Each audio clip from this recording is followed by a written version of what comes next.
Hi friends, welcome back to our channel all in one Dolly. Like చేయండి, share చేయండి, subscribe చేయండి. పక్కన bell icon click చేసి all click చేస్తే నా ఫర్దర్ నోటిఫికేషన్స్ అన్నీ మీకు వచ్చేస్తాయి. ఇది మన ఫేస్బుక్ పేజ్ ఫ్రెండ్స్, లింక్ డిస్క్రిప్షన్లో ఉంది, చూసి ఫాలో అయిపోండి. థంబ్నెయిల్ చూడగా అర్థమైపోయింది కదా. ఈరోజు మన రెసిపీ వచ్చేసి ఇంట్లో తయారు చేసిన రసం పొడితో రసం. చాలా అంటే చాలా టేస్టీగా ఉంటుంది. ఇది వచ్చేసి మన ఇన్స్టాగ్రామ్ పేజ్ ఫ్రెండ్స్, లింక్ డిస్క్రిప్షన్లో ఉంది, చూసి ఫాలో అయిపోండి. అవుట్పుట్ చూసారు కదా ఎంత పర్ఫెక్ట్గా వచ్చిందో, టేస్ట్ కూడా అంతే ఎక్సలెంట్గా ఉంటుంది. ఇంకెందుకు ఆలస్యం, మనం వీడియో స్టార్ట్ చేసేద్దాము. ముందుగా స్టవ్ ఆన్ చేసేసుకుని ప్యాన్ పెట్టేసుకుని రసం పౌడర్ తయారు చేసేసుకుందాం.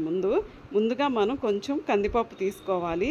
తర్వాత వచ్చేసి మిరియాలు తీసుకోవాలి. మిరియాలు మనకి ఘాటుగా ఉంటాయి కాబట్టి చూసి తీసుకోండి. తర్వాత వచ్చేసి నెక్స్ట్ ఇంగ్రీడియంట్ వచ్చేసి మనం ధనియాలు వేసుకోవాలి కొంచెం. ఇవన్నీ మనం బాగా డ్రై రోస్ట్ చేసుకోవాలి. తర్వాత వచ్చేసి జీలకర్ర కూడా అందులోనే వేసుకుని డ్రై రోస్ట్ చేసుకోవాలి. ఈ రెసిపీ చాలా అంటే చాలా టేస్టీగా ఉంటుంది. ఖచ్చితంగా మీరు ట్రై చేయండి ఫ్రెండ్స్. బాగా రోస్ట్ అయితే బాగుంటుంది, మంచి స్మెల్ వస్తుంది, మనకి మంచి అరోమా వస్తుంది. ఇప్పుడు వచ్చేసి స్టవ్ ఆఫ్ చేసేసి బాగా చల్లారనివ్వాలి. చల్లారిన తర్వాత వీటిని ఒక మిక్సీ జార్లోకి తీసుకోవాలి. మిక్సీ జార్లోకి తీసేసుకుని వీటిని బరకగా గ్రైండ్ చేసుకోండి. బరకగా గ్రైండ్ చేసేసిన తర్వాత నెక్స్ట్ మనం వెల్లుల్లి వేసుకోవాలి. వెల్లుల్లి వేసుకుంటే మనకి మంచి టేస్ట్, మంచి ఫ్లేవర్ వస్తుంది. ఇప్పుడు వచ్చేసి అది కూడా హెల్త్కి కూడా మంచిది కదా. ఇప్పుడు వచ్చేసి వెల్లుల్లి కూడా వేసిన తర్వాత బాగా గ్రైండ్ చేసేసుకోండి. మరీ మెత్తగా అయితే గ్రైండ్ చేసుకోకండి. నెక్స్ట్ ఇప్పుడు మనకి రసం పౌడర్ అనేది తయారైపోయింది. నెక్స్ట్ వచ్చేసి మనం టొమాటోస్ని ముక్కలు ముక్కలుగా కట్ చేసుకుని యాడ్ చేసుకోవాలి. దీనిని మనం టొమాటో రసం అనుకోవచ్చు, మిరియాల రసం అనుకోవచ్చు, టొమాటో మిరియాల రసం అని కూడా అనవచ్చు. తర్వాత వచ్చేసి టొమాటోస్ కూడా యాడ్ చేసుకున్న తర్వాత కొత్తిమీర యాడ్ చేసుకోవాలి. ఇవన్నీ మనకి మంచిది కదా హెల్త్కి. తర్వాత వచ్చేసి నెక్స్ట్ ఇంగ్రీడియంట్ మనం కరివేపాకు కూడా యాడ్ చేసుకోబోతున్నాము. అంటే ఇలా అయితే మనకి బాగా పేస్ట్ అయిపోతుంది కాబట్టి పిల్లలు కూడా దాన్ని తినేస్తారు. అంటే రిమూవ్ చేయడానికి కుదరదు కదా, చక్కగా ఈ విధంగా అయినా పిల్లలు బాగా తినేస్తారు. నెక్స్ట్ వచ్చేసి వీటిని బాగా గ్రైండ్ చేసుకుని పక్కన పెట్టుకోవాలి.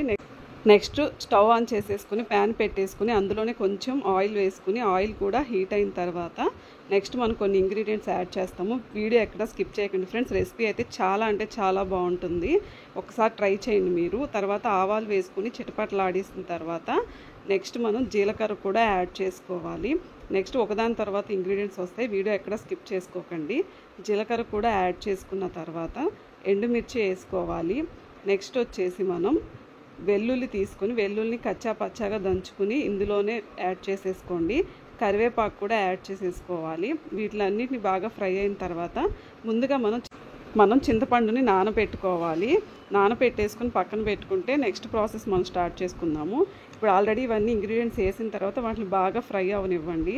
నెక్స్ట్ వచ్చేసి కొంచెం పసుపు యాడ్ చేసుకోవాలి. అంటే ఇక్కడ మనం పోపు పెట్టుకుంటున్నాము. తర్వాత పసుపు కూడా మంచిది కదా, మనకి యాంటీబయాటిక్ లాగా పనిచేస్తుంది. నెక్స్ట్ వచ్చేసి మనం ఆల్రెడీ ఇందాక పేస్ట్ చేసుకున్నాం కదా, టమాటోసు, తర్వాత వచ్చేసి రసం పౌడర్, ఇవన్నీ వేసుకుని గ్రైండ్ చేసుకున్నటువంటి కొత్తిమీర, కరివేపాకు, ఆ పేస్ట్ అంతటిని ఇందులో వేసి పచ్చివాసన పోయేంత వరకు బాగా ఫ్రై అవనివ్వాలి. తర్వాత కొంచెం సాల్ట్ కూడా యాడ్ చేసుకోండి, రాక్ సాల్ట్ అయినా పర్లేదు. తర్వాత వచ్చేసి ఇవి బాగా పచ్చివాసన పోయేంత వరకు బాగా ఫ్రై అవ్వాలి. అప్పుడు మనకి టేస్ట్ అనేది బాగా వస్తుంది. అంటే మనం కొత్తిమీర కానీ కరివేపాకు కానీ తర్వాత వచ్చేసి టొమాటోస్ కానీ పచ్చివే వేసాం కాబట్టి అవి బాగా ఫ్రై అవ్వాలి. ఇప్పుడు ఇది బాగా ఫ్రై అయిన తర్వాత ఆల్రెడీ ఇందాక చింతపండు నానబెట్టుకున్నాం కదా, దాన్ని రసం ఇందులో వేసేసుకోవాలి. చింతపండు రసం కూడా వేసేసుకుని బాగా కలిపేసుకోవాలి. ఫ్రెండ్స్, నేను మీకు ఈ వీడియో ఎండింగ్లో ప్లేలిస్ట్ ప్రొవైడ్ చేస్తాను. ఆ ప్లేలిస్ట్ ఓపెన్ చేస్తే మీకు మంచి మంచి రెసిపీస్ మన ఛానల్లో ఓపెన్ అవుతాయి. హెల్దీ అండ్ టేస్టీ రెసిపీస్ ఉంటాయి, నాన్ వెజ్ రెసిపీస్ ఉంటాయి, ఇంట్లోనే బెల్లం ఎలా తయారు చేయాలి, కుంకుమ ఎలా తయారు చేయాలి, కొబ్బరి నూనె ఎలా తయారు చేయాలి అంటే రెసిపీస్ అన్నీ ఉంటాయి.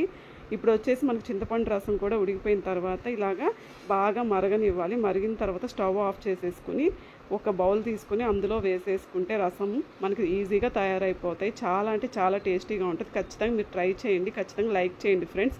చూసారు కదా ఎంత బాగా వచ్చిందో రసం అనేది. చికెన్ ఫ్రైలోకి కానీ బాగుంటాయి, వెజ్ రెసిపీస్లో కూడా. తర్వాత వచ్చేసి ఇంకెందుకు ఆలస్యం, లైక్ చేయండి, షేర్ చేయండి all in one Dolly YouTube ఛానల్ని. Thanks for watching. మళ్ళీ నేను మీకు ఇంకో వీడియోతో కలుద్దాం.